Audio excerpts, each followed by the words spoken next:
तब फिर आपके बीच में आऊंगा, तब तक बैठे। कुछ लोग मुझे आवेदन देना चाहते हैं।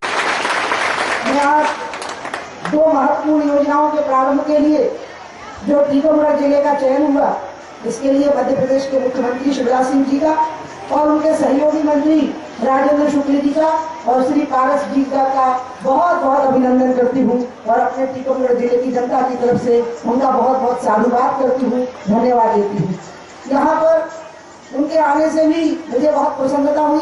मैं कल चरखाई में थी, उत्तर प्रदेश में जो मेरी विधानसभा है वहाँ से मैं रात में यहाँ पर पहुंची और मेरी इच्छा थी कि मैं आप सबके बीच में आऊं और अपने जिले की धरती के ऊपर अपने बड़े भाई और मध्य प्रदेश के मुख्यमंत्री शिवराज सिंह जी का स्वागत करूं और उनका अभिनंदन करूं।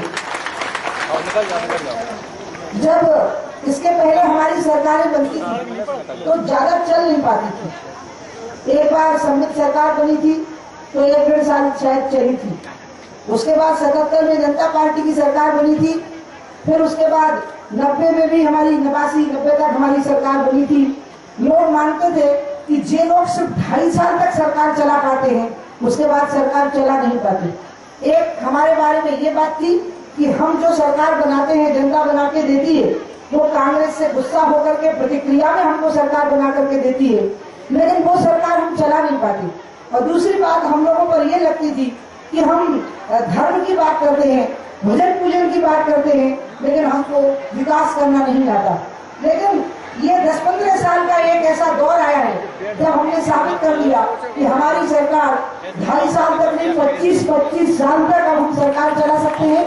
वो स्थिति है और हम राम का नाम लेना भी जानते हैं और राम राज्य का निर्माण करना भी जानते हैं। विकास का मतलब ही राम राज्य है और इसलिए अब हमने साबित किया है। और इसलिए मैं बुंदेलखंड की धरती से, हमारे राम राजा सरकार की धरती है, यहाँ से शिवराज जी को पूरे बुंदेलखंड की जनता की तरफ से ये आशीर्वाद देती हूँ और शुभकामनाएं देती हूँ कि आप एक बार और पूरा शरीर चलेगा। तो मैं अटल जी को हमेशा बोलती थी कि प्रधानमंत्री जी, जब हम सरकार बनाएं तो आप हमारा सहयोग करिएगा, क्योंकि मध्य प्रदेश जब देश का नंबर 1 का राज्य होगा तब भारत देश दुनिया का नंबर 1 का देश बन पाएगा, उसके पहले नहीं बन पाएगा।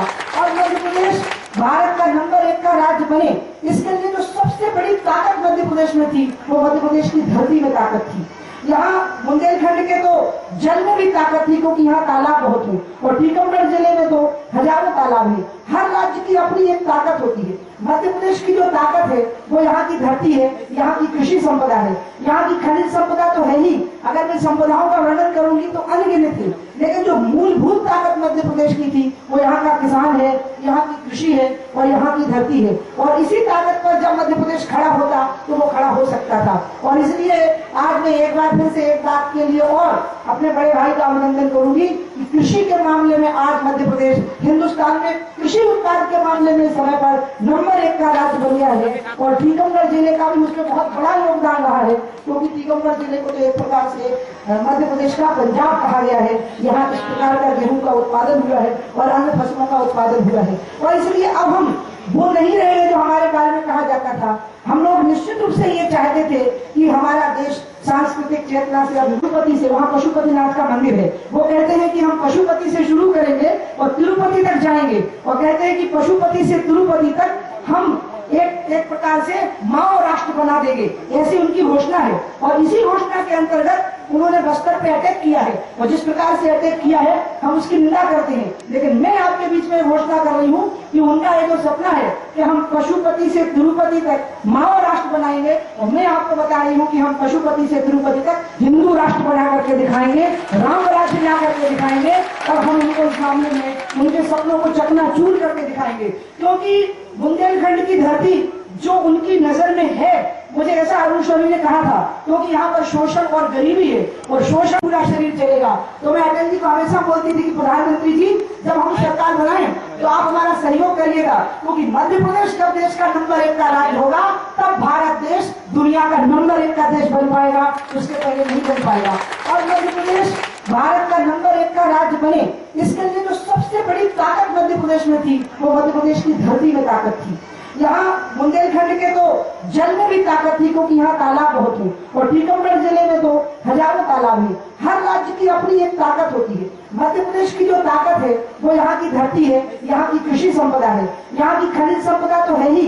अगर मैं संपदाओं का वर्णन करूंगी तो अनगिनत है, लेकिन जो मूलभूत ताकत मध्य प्रदेश की थी वो यहाँ का किसान है, यहाँ की कृषि है और यहाँ की धरती है। और इसी ताकत पर जब मध्य प्रदेश खड़ा होता तो वो खड़ा हो सकता था। और इसलिए आज मैं एक बार फिर से एक बात के लिए और अपने बड़े भाई का अभिनंदन करूंगी कि कृषि के मामले में आज मध्य प्रदेश हिंदुस्तान में कृषि उत्पाद के मामले में समय पर नंबर 1 का राज्य बन गया है। और टीकमगढ़ जिले का भी उसमें बहुत बड़ा योगदान रहा है, क्योंकि टीकमगढ़ जिले को तो एक प्रकार से मध्य प्रदेश का पंजाब कहा गया है। यहाँ इस प्रकार का गेहूं का उत्पादन हुआ है और अन्य फसलों का उत्पादन हुआ है। और इसलिए अब हम वो नहीं रहे जो हमारे बारे में कहा जाता था। हम लोग निश्चित रूप से ये चाहते थे कि हमारा देश सांस्कृतिक चेतना से, अब तिरुपति से, वहाँ पशुपतिनाथ का मंदिर है, वो कहते हैं कि हम पशुपति से शुरू करेंगे और तिरुपति तक जाएंगे। और कहते हैं कि पशुपति से तिरुपति तक हम एक प्रकार से माओ राष्ट्र बना देंगे, ऐसी उनकी घोषणा है। और इसी घोषणा के अंतर्गत उन्होंने बस्तर पे अटैक किया है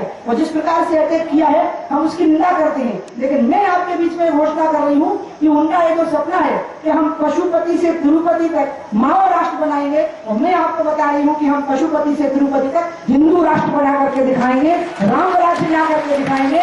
और हम उनको इस मामले में उनके सपनों को चकनाचूर करके दिखाएंगे, क्योंकि बुंदेलखंड की धरती जो उनकी नजर में है, मुझे ऐसा अरुण शौरी ने कहा था, क्योंकि यहाँ पर शोषण और गरीबी है और शोषण।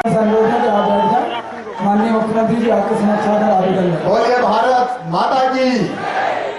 अब दीदी ने कहा 100 दंडी और 1 बुंदेलखंडी, फिर इतने धीरे आवाज से काम नहीं चलेगा, ये बुंदेलखंड की इज्जत का सवाल है।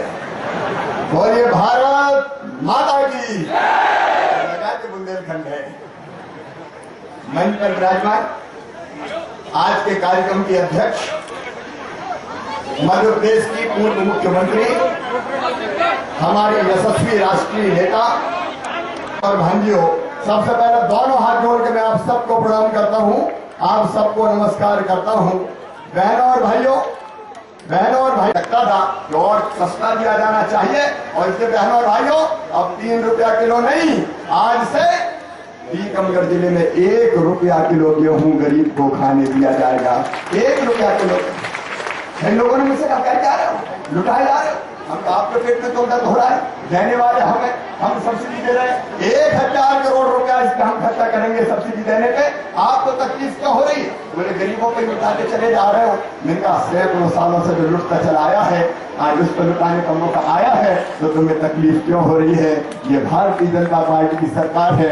अरे गरीब को 1 रुपया किलो गेहूं मिलेगा, जैसा उमा जी कह रही थी, 1 दिन की मजदूरी में महीने भर का राशन आएगा। तो 29 दिन की मजदूरी अगर बचेगी तो वो दूसरे कामों में लग जाएगी। बहनों और भाइयों, वो मकान बनाएगा, वो बच्चों की पढ़ाई लिखाई में लगाएगा, वो कपड़े खरीदने का काम करेगा। अरे जीने दो गरीबों का। जिस राज्य में गरीब भूखा सो जाए, उस राज्य के शासकों को चुल्लू भर पानी में डूब के मर जाना चाहिए, उनको सरकार चलाने का अधिकार है। आज सरकार होती है, अभी तक क्या होता, डॉक्टर साहब एक पर्चा लिख देते थे दवाई, और पर्चा भी लंबा चौड़ा। मेडिकल स्टोर पे जाता था तो मेडिकल स्टोर वाला कहता था 1000 ले आओ, 1500 ले आओ। अब गरीब कहाँ से 1500 और 1000 लाए? अब डॉक्टर मैं सरकारी अस्पताल में पर्चा नहीं लिखेगा। बहनों और भाइयों, सारी दवाइयां फ्री में आपको सरकारी अस्पताल में दी जाएगी। सरदार वल्लभ भाई पटेल योजना, निःशुल्क दवा वितरण योजना बनाइए। यहाँ तक कि खून की जांच, पेशाब की जांच, एक्सरे होना है तो वो भी फ्री में होगा, उसके पैसे भी जनता पर नहीं लगेंगे। कहाँ से गरीब आदमी पैसा लेके आएगा? और इसलिए बीमारी के मामले में हर संभव कोशिश की है। वीरेंद्र जी बता रहे थे, यही की घटना नहीं है। दीनदयाल अंत्योदय उपचार योजना सामान्य बीमारियों के इलाज के लिए, भगवान ना करे कोई और बड़ी बीमारी हो जाए, गरीब कहाँ जाएगा? हमने राज्य बीमारी सहायता कोष बनाया, बड़ी बीमारी का इलाज उसमें, और बड़ी बीमारी हो जाए, पैसा कम पड़ जाए तो भी गरीब बहनों और भाइयों चिंता मत करना। मुख्यमंत्री स्वेच्छा अनुदान की राशि 2 करोड़ से बढ़ा के हमने 60 करोड़ रुपया की है। कांग्रेस के लोग चिल्लाए 2 करोड़ के 60 करोड़ कर दिए, मैंने कहा 600 करोड़ भी करना पड़े तो करेंगे, लेकिन गरीब बिना इलाज के रहने नहीं दिया जाएगा। बहनों और भाइयों, ये आपका खजाना है, आपकी सरकार। दूसरी चीज, जब गरीब को जरूरत पड़ती है, रोटी के साथ साथ मकान चाहिए, रहने की जगह चाहिए। हम कई जगह की कहानी जानते हैं बहनों और भाइयों, गाँव में भी और शहरों में भी। अगर शहरों में मजदूर आ रहा है तो मजदूरी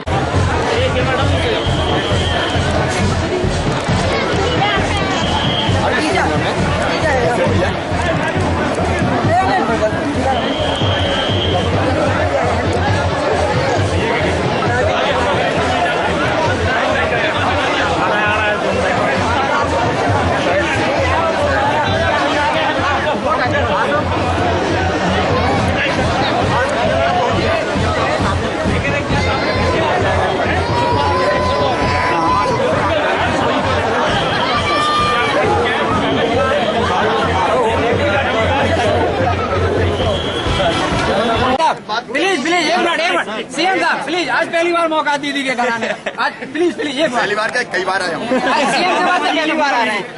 राज्यसभा चुनाव जी क्या पहली बार आए हैं। बात करें बुंदेलखंड में पार्टी की हालत खराब है, इस बारे में क्या कहेंगे आप? लगातार डाउन हो रही है। आपके सर्वे ही डाउन बता रहा है, पेपरों में आ रही खबरें। बुंदेलखंड में कोई भी ऐसी स्थिति नहीं बन रही है कि भाजपा की चल रही है।